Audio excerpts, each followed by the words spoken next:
All right, so welcome everyone, and thank you for joining the GRIN2B Foundation's first ever mental empowerment or me series webinar, Caring for the Caregivers, Supporting Caregivers' Mental Health. I'm GRIN2B Foundation Executive Director Alyssa Taylor Bustillo, and I am honored to be your host today. Whether you're a longtime member of our community or joining us for the first time, we're so grateful you've made the time to be here. This space was created for you to help you feel supported, empowered, and a little less alone in your caregiving journey. So today, we're going to talk about something that often goes overlooked, your well-being. Caregivers are usually so focused on the health and needs of their loved ones that their own mental health kind of becomes an afterthought. So our goal is to change that, even if just a little, by providing tools, community, and hope. So if you are ready, let's get started.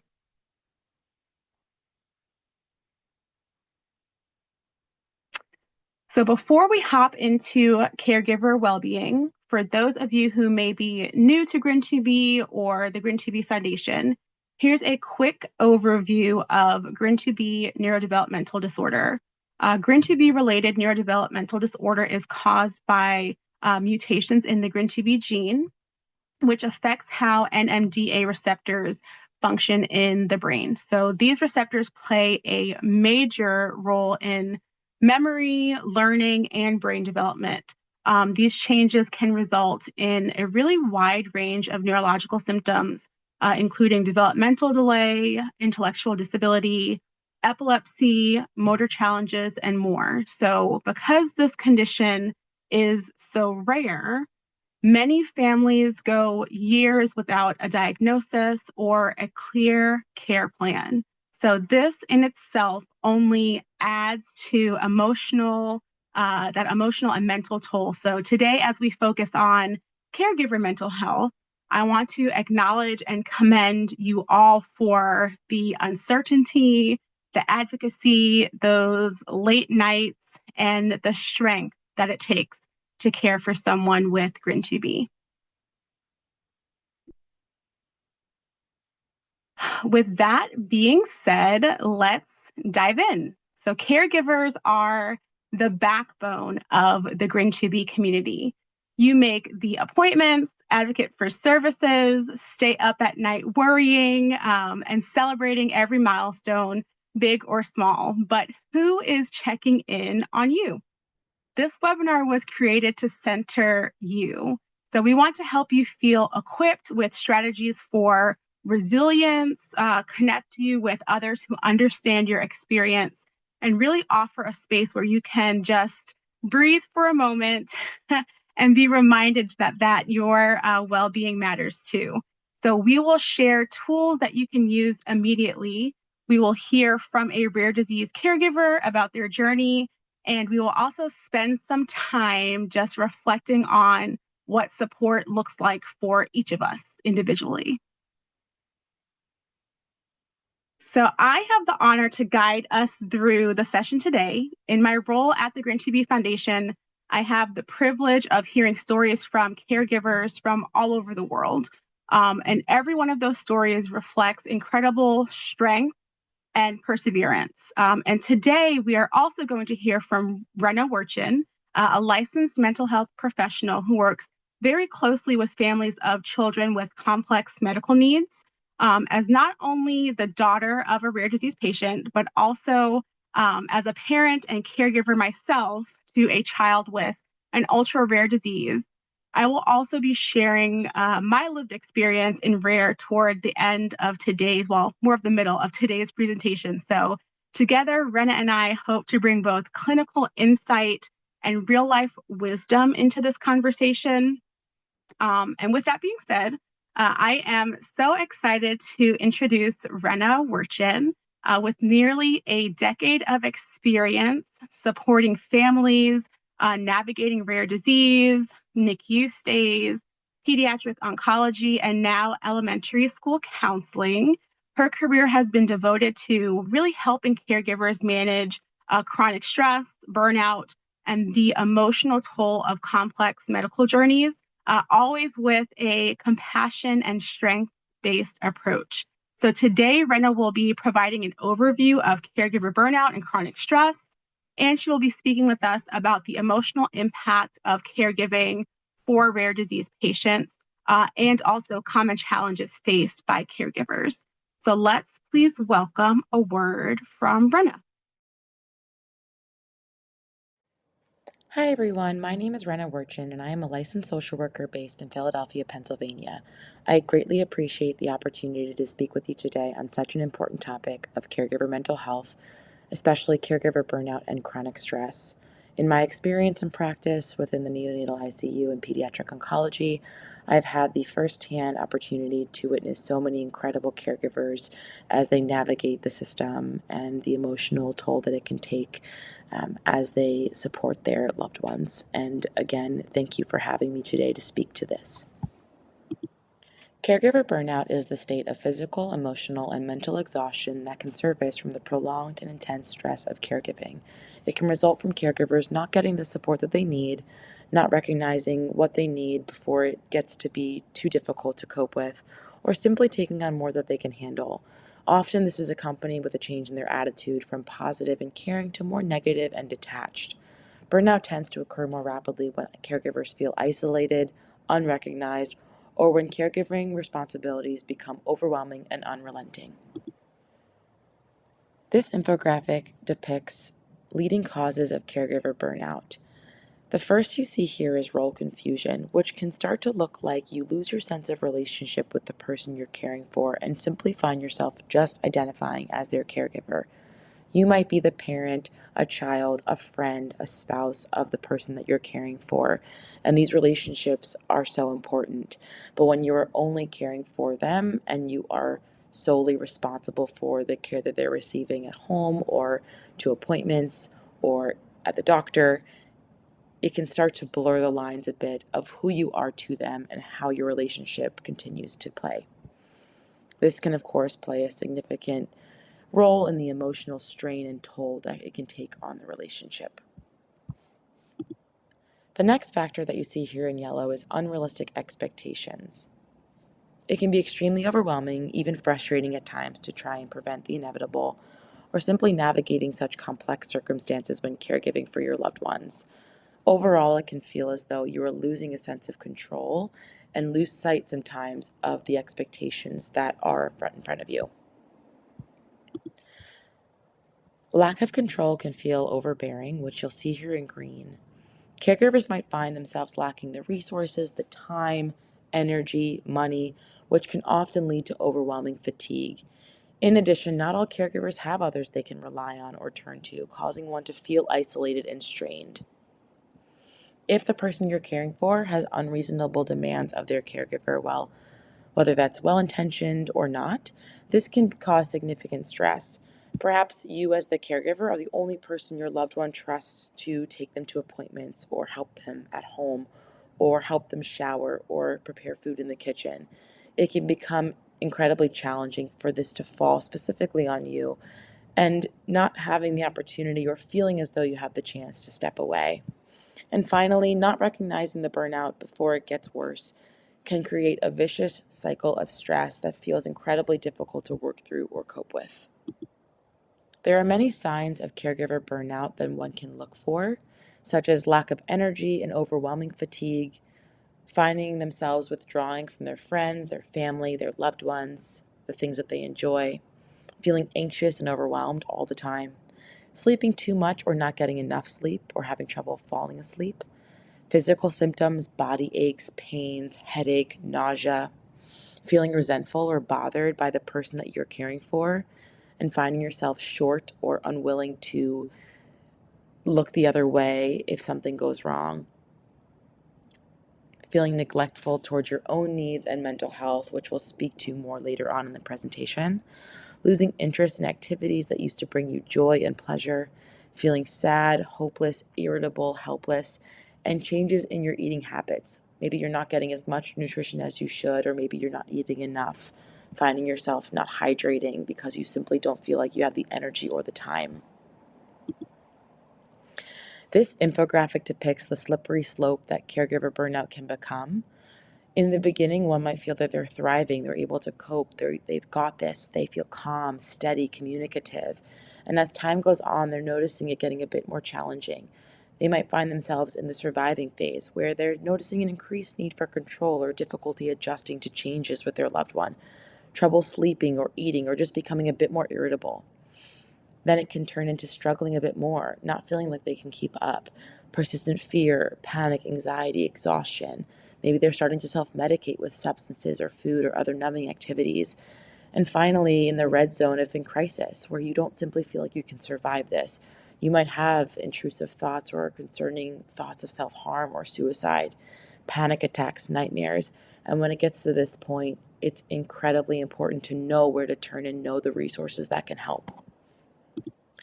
Chronic stress goes hand in hand with caregiver burnout.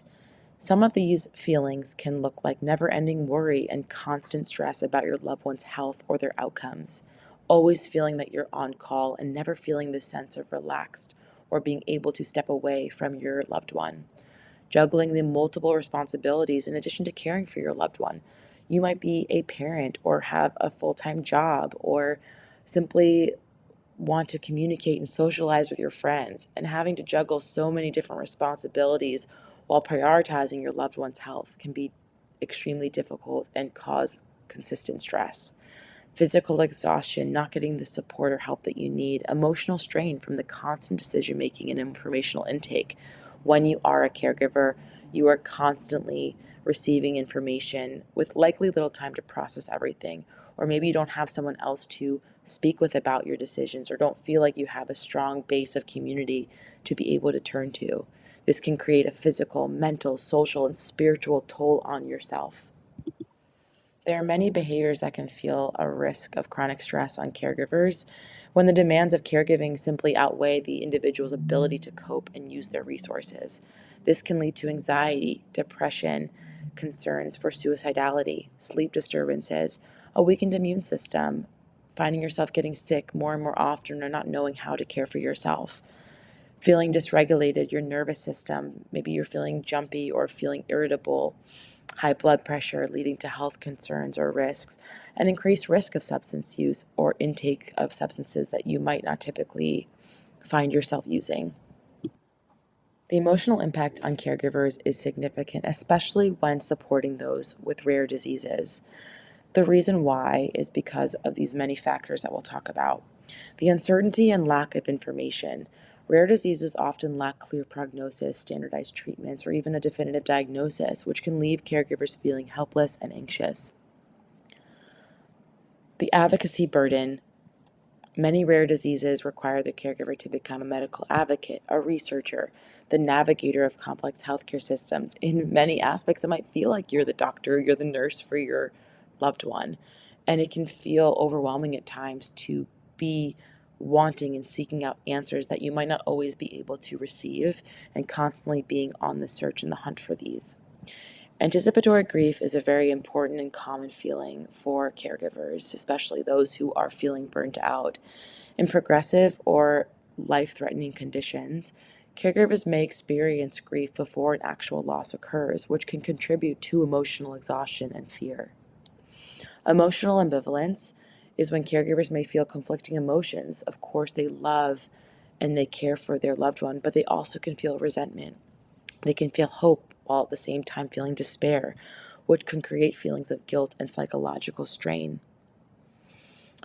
The time management and life balance.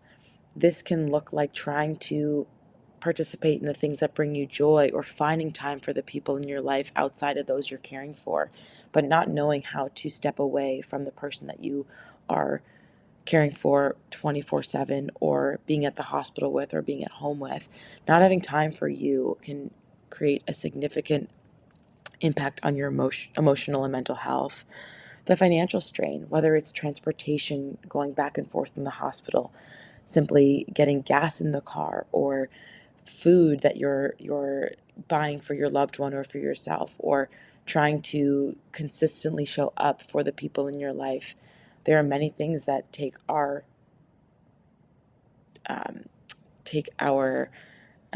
emotion, our energy, our finances. Isolation and finding it difficult to connect with others who have been through this or not been through this experience before. Oftentimes with rare diseases, you might not find a community or have trouble finding a community at first for those who really get it. And this can cause an emotional strain because you just are seeking folks who can understand and that you can rely on to fully grasp what you're feeling.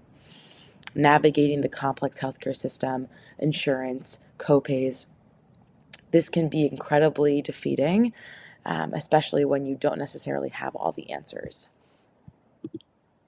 A brief case example that I like to use when speaking about caregiver burnout was a young family that I worked with in the NICU. Their baby was born premature at 25 weeks, and there was many concerns for the risk of not being able to survive and the compatibility of life. The parents had just been married.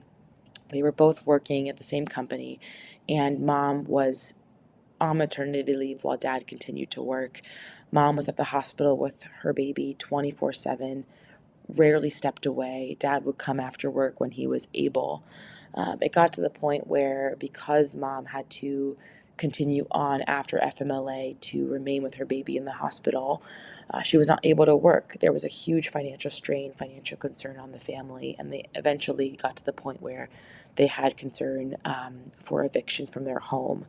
And while we were able to support with nonprofit organizations and financial support, we had to and felt compelled to speak with this mom and dad about really being able to take as much time as they could away from their child at bedside, as difficult as it can be, because we found that mom was not able to take care of herself.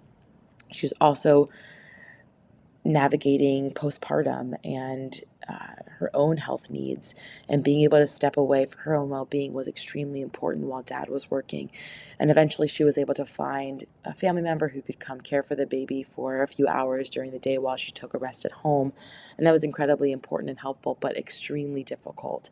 And so just to speak to the importance of being able to care for yourself so you can care for your loved one is much easier said than done, but it's important to note this because it can take a huge toll, and want to make sure that those who are caregiving are taking time out for themselves when they possibly can. This leads to how to cope and navigate with burnout and stress. The first we'll talk about is asking for support and seeking out professional help. Not everybody has the means to seek out therapy or a licensed professional. However, if possible, it is extremely important and helpful to have someone that you can speak to and rely on for time for you, taking time out of your busy schedule and the busy day-to-day life of caring for someone in need and being able to give back to yourself, whether it's for 30 minutes or an hour, and knowing who you can turn to, asking for support from your friends or your family, taking care of your well-being through sleep, exercise, nutrition, hydrating yourself, and setting boundaries for your own mental health. Knowing when to say no and when to say yes to something that matters to you is extremely important. Whether that's 5 minutes to yourself to call a friend, or whether it's saying no to something that you committed to because you simply need time to get back to yourself. Does not make you selfish. It makes you human. Connecting with yourself and others who can understand what you're going through, finding those support groups is vital to being able to cope with the stress and feeling that you're not alone. Respite care, whether that's for 30 minutes or for 2 days, finding organizations out there or family members or friends who might be able to step in to help so you can take a bit of a break, which again is easier said than done, but extremely important. And making time for activities that bring you joy, whether that's journaling or running or writing or going on a quick walk or playing with your dog, something that can bring you joy that you don't find time to do because you're stepping in all the time for those that you love and need and are stepping in for. And challenging the guilt and self-judgment, which is inevitable to come oftentimes, even as much as you are doing to care for your loved one, it might feel like you're not doing enough, but it's simply not the case. Again, easier said than done. So challenging yourself with recognizing all that you're doing, giving yourself the love that you need, the self-care that you need to navigate this stressful time, and reminding yourself that you're doing the best you possibly can and that you're doing a great job. And finally, just some important takeaways to remember. Caregiver burnout and chronic stress is not a sign of weakness. It is, in fact, the opposite. When someone is so burnt out from caring for their loved ones, it simply means that you have done everything in your power to support and lift up those around you, oftentimes putting yourself last. So reminding yourself that these feelings, while they take a significant toll, they will not last forever. Reach out to your community, find the people that lift you up and make you feel good and make you feel like you're not alone, and utilizing your resources. If you need significant mental health support, reach out to those that can help and know that you are not alone and you're doing the very best you can. Thank you so much for allowing me to speak on this important topic. While this is just a small window into caregiver burnout and chronic stress, there is so much help out there, and there is so much more that you can learn and take advantage of in your community. Thank you, if you don't hear it enough, for all of the incredible work and incredible love and care that you give every day to the lucky loved ones in your life that are receiving your care. It's been a pleasure and a privilege. Thank you so much. Now we're going to move on to strategies for emotional resilience. So, one of the biggest challenges for caregivers is really finding balance between appointments, therapies, and daily life. So, where is the space for emotional rest as we are dealing with all of that? So, this section here is about helping you build resilience, not the kind that pushes you to, stay strong and power through, but the kind that really helps you adapt, to set boundaries and still find those moments of peace. So, we're just going to take a moment or two to walk through a few practical tools and talk about what it means to really ask for support. So let's start with self-care, not in the, spa day or retail therapy sense, but in those small and accessible ways. So mindfulness can look like taking 3 deep breaths before entering a doctor's office. It can be journaling when your mind won't stop, spinning. It can be 5 minutes of just stretching or listening to a favorite song while folding laundry, which is one of my favorite pastimes to take a break now. But self care also means acknowledging how you feel. If you're overwhelmed, sad, angry, or even numb, those are all valid emotions. So, caregiving is heavy, and processing those feelings without judgment is a form of healing. Your support system is also very important. So, support isn't just about who shows up when things fall apart, it's also about who helps carry the daily weight. So, maybe that's your partner, a neighbor, a friend, a therapist, or an online support group. Having a network, whether it's big or small, can mean the difference between surviving and truly living. So it's okay if your network doesn't look like someone else's.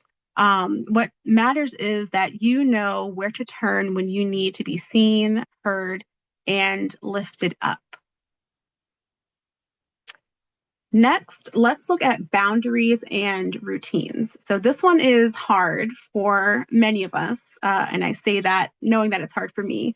But boundaries, boundaries are an act of love, both for yourself and for others. So saying no to, an extra task or visit doesn't mean that you don't care. It means you're protecting your limited energy for what truly matters. And routines, those very small pockets of predictability, they can give structure in a world that often feels so chaotic. So try anchoring your day with one or two consistent moments, whether it's coffee alone in the morning or if you're able to, a short evening walk. All right. So I mentioned earlier that I would be sharing my story. And it's not often that I get the space to do so nowadays. So I'm going to do my best without tears. So, first and foremost, thank you so much for holding space for this part of the conversation.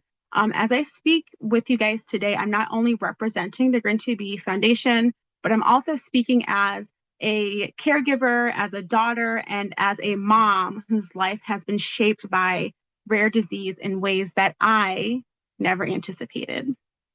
So, let's get started. So, my experience with caregiving didn't begin with my son, but it began with my dad. My father went through an 8-year-long diagnostic odyssey, 8 years of symptoms, hospital visits, confusion, and misdiagnoses. So he was repeatedly given treatments that didn't help, some that even made his condition worse, because no one could see past what they thought they knew. His condition, rare and complex, like most of our kids, was overlooked, very often overlooked. He almost lost his life waiting for someone to look deeper. And it wasn't until a heart transplant that quite literally saved his life that we even had a name for what disease he was facing. And even with a heart transplant, it only put a Band-Aid on a rare disease that is often so misunderstood. Well, actually, he has pulmonary hypertension, pulmonary arterial hypertension. So that's what he has. But watching someone you love suffer and not be able to do anything, it's a kind of helplessness that leaves a mark on your soul. So I carried that grief, that frustration, and lingering fear with me as I grew into adulthood. And then I became a mother. So my journey to motherhood was not easy. I had several pregnancy losses, very deep, painful ones that made me question if I'd ever carry a baby to term. When I finally did with my second son, Dion Noel, I thought I had made it to that finish line, that finish line in pregnancy where you think the end is close. I'm going to have my baby to hold in my hands very soon. But at 28 weeks pregnant, we received a diagnosis while he was in utero, and that was congenital pulmonary airway malfunction, or CPAM, and a bronchopulmonary sequestration, or BPS. So it's a rare lung condition that only affects 0.000102% of live births. And it meant that even before my son was born, we were already stepping into a world of medical complexity. So suddenly I was back in that place of scans and waiting rooms and fear. But now it was, instead of my dad, my child's life that was on the line. So from that moment on, everything changed. We monitored the mass in his lung constantly, and you can see the image of his lung there at the bottom left of your screen with the pointer pointing towards it. So we monitored that mass very constantly as it continued to grow. There were times I felt that I was holding my breath for literally weeks on end. And the whole point is to keep baby inside, because as baby grows, the mass gets smaller. But when Dion was born early at 34 weeks, I carried that trauma right into the NICU. So watching machines breathe for him, waiting for updates, learning a language of oxygen saturation levels and surgical consults that no parent should ever have to learn. Caregiving under those circumstances feels like a constant state of alert. You become hyper aware. You know the slight changes. For me, in breathing patterns, the little red flags, it just doesn't ever shut off. And it's not just physical caregiving, it's the emotional vigilance, the advocating, I read this study, can we try this? Conversations with doctors. It's bracing for judgment when you say no to certain outings because your child just can't handle the risk. And yet, people often don't see it. Um, you become the project manager, the nurse, the researcher, and still you're expected to smile, work, host holidays, and carry on. So there's kind of a mental and emotional exhaustion that settles in when you are literally the lifeline for someone else. So I had days where I felt like I was just drowning in invisible labor, grief, fear, anger, love, all coming together and crashing at once. But what's been the hardest, truthfully, for me is the isolation. So we all know rare disease is lonely. Even the most well meaning of our friends and family, they just don't fully get it. They don't fully understand. So I've had to grieve the loss of those relationships with people who couldn't show up. I've had to mourn the versions of motherhood and watching my children grow up that I thought I would have. And I've really had to reimagine what joy looks like for me, my children, and my family. And here is the truth. So joy still lives here, and that's the picture of Dion last summer at the beach. Joy still lives here. It's just quieter. It's the kind that shows up when my son laughs out loud or hits a milestone that we were told he would never reach or that we weren't sure he would reach. It's watching my older son become the most compassionate sibling because he's grown up seeing that resilience in action. It's in the still moments, those bedtime snuggles, an uneventful doctor visit, and a single day without fear. But it's also knowing that I'm not alone, that even in this very tiny, rare corner of the world, there are other caregivers like you all on this call who are carrying very similar loads. And just knowing that our stories are powerful and that sharing them connects us in ways that statistics and clinical descriptions never could. So, what's helped me, definitely community, having one or two people that I can just text or call and say, I'm not okay, letting go of the need to do everything, realizing that asking for help is not weakness, it is truly wisdom, and understanding that boundaries are really survival skills. So I've learned to give myself grace. Some days the dishes don't get done. Some days I celebrate just making it through, at least until bedtime, and that's okay. But if you're listening right now and any of this feels familiar, I want you to know that I see you, I am you, and you are not alone. You are doing enough. You are carrying so much, and you deserve care and compassion too. So, from my story, I'm hoping that what I've shared today reflects what so many caregivers feel, but don't always have the words to say or the space to say.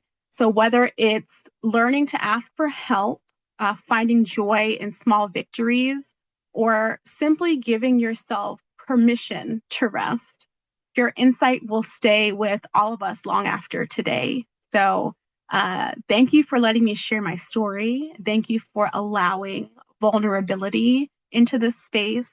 And thank you for everything that you all do that no one else sees. And we're just ending with a picture of my two rares, my son and my dad.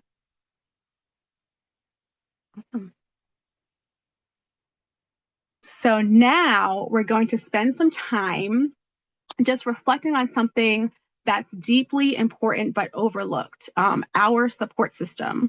As caregivers, we tend to focus on being the support for others, but I want to flip that for a moment and invite you all to think about what support you have or what support you need. This exercise is about helping you map out your current support network. So those are the people, the resources, and the tools that help you carry that emotional, physical, and practical weight of caregiving. You'll do some personal reflection, then join a small group for optional. Well, we'll come together as a group for optional just sharing and discussing. Um, you'll also set one simple, actionable goal to fill any gaps that you uncover during this section. So we'll go back to look at what exactly is a support system. We'll start by defining it. So a support system includes people who show up emotionally, people who help practically. So that's by means of meals, childcare, transportation.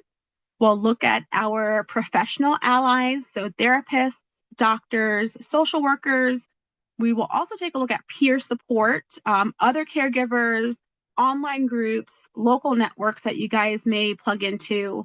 And we will even review some self-care tools like apps, journaling, routines, or even faith practices.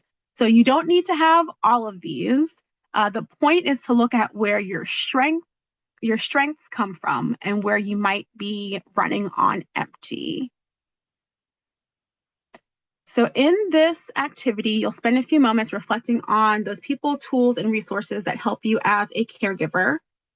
We've provided some guiding questions in that worksheet that was emailed out earlier today. And we encourage you to be honest with yourself. Who supports you emotionally? Who helps practically? And where do you feel gaps? Like I mentioned, we aren't going to break into groups or anything. We just want you to answer these guiding questions on the worksheet and on this next screen, that worksheet that was distributed before the webinar or on your own on a piece of paper. You can use your answers to give a better understanding of your support system as we look into gaps and next steps for you all as individuals. So caring for a loved one with a rare disorder can feel isolating, but no one should have to do it alone. So your support system can include those people, organizations, and tools that help you manage the emotional, physical, and logical demands of caregiving. So grab your worksheet, pen and paper, notebook, or even the Notes app on your phone, which is my go-to in the middle of the night when I wake up with burning questions or notes that I need to write down. So I'm going to read aloud a few categories. Just write down whatever comes to mind. There is no right or wrong answer here. This is completely for you. So here are the specific questions on the worksheet if you would like to answer along.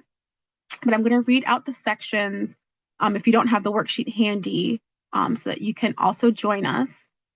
So let us begin. And I'm going to give a pause after each question to kind of give you time to write out your answers and jot down some answers. So let's start with personal connections. Who can you call when you feel emotionally overwhelmed?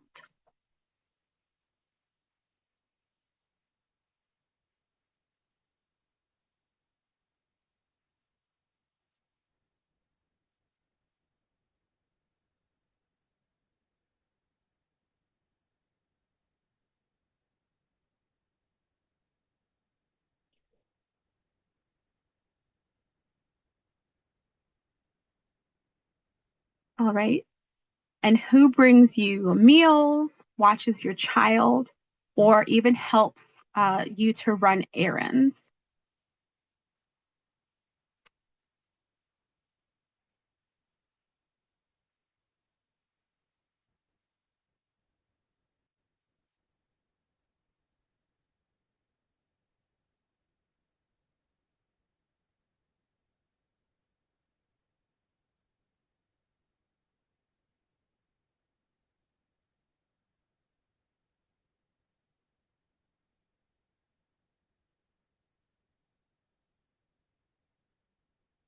Right, and we will move on to professional support. Do you have a therapist, social worker, or counselor? And is there a medical provider you trust deeply for your loved one's care?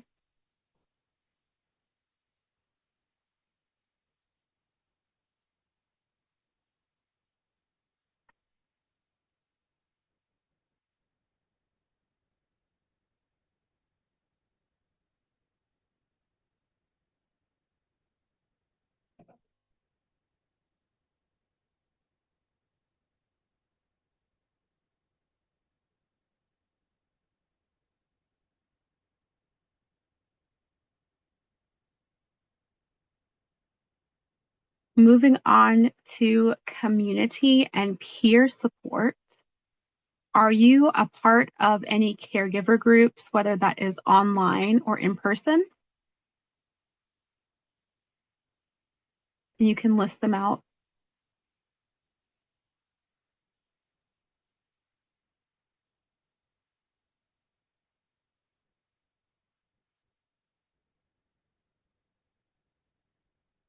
And have you received help from any local organizations?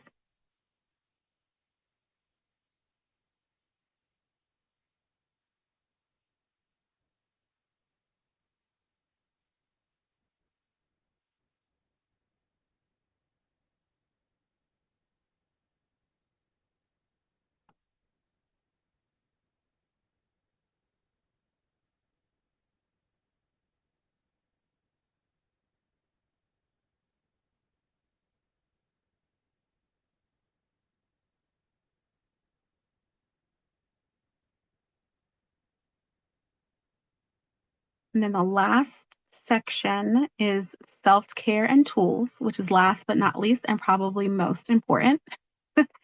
But what habits or tools help you to manage stress? Do you journal, walk, meditate, or use specific apps to organize your life?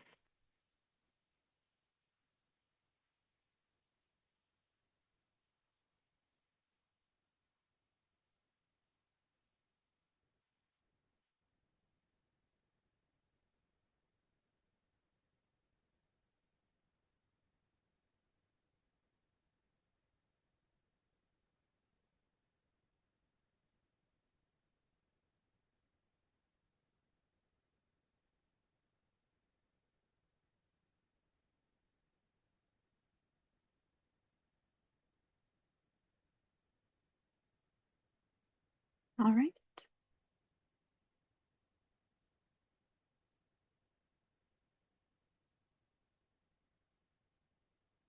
So now that we have jotted down our answers and responses to those questions, I know now comes the scary part, but I'm going to unmute everyone. I'm going to give you guys the opportunity to be unmuted. Do that here. And I'm going to open up the floor for about 5 minutes for those of you who would like to share something you noticed from your answers, if you feel comfortable.